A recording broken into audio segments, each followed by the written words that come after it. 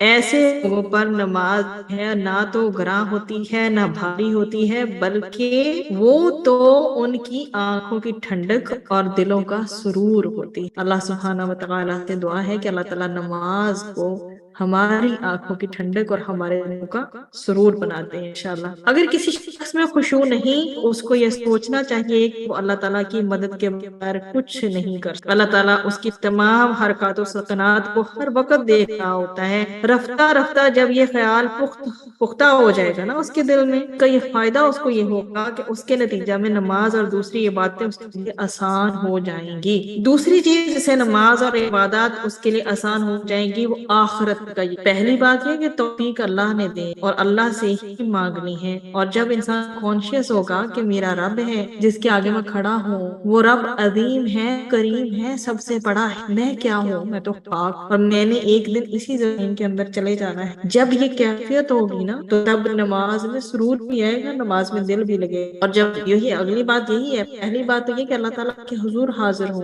دوسری بات یہ کہ آخرت کا یقین اس نماز کی کیفیت کو مضبوط کرے گا، خشوع لے کے آئے گا، خشوع والی نماز ہو. تو آخرت میں ہر آدمی کو اس کے اعمال کے مطابق یا تو ریوارڈ ملے گا یا پھر پنشمنٹ ملے گی. اس خیال کے پختہ ہونے سے بھی آدمی کے دل میں خوف. بات ہو رہی تھی کہ انسان کی پہلی تو یہ کانشیسنس کہ میں نماز ادا کر رہا ہوں تو اللہ تعالیٰ دیکھ رہا ہے، اور دوسری بات یہ کہ آخرت کا یقین. تو آخرت میں ہر آدمی کو اس کے اعمال کے مطابق یا تو ثواب ملے گا یا عذاب ملے گا.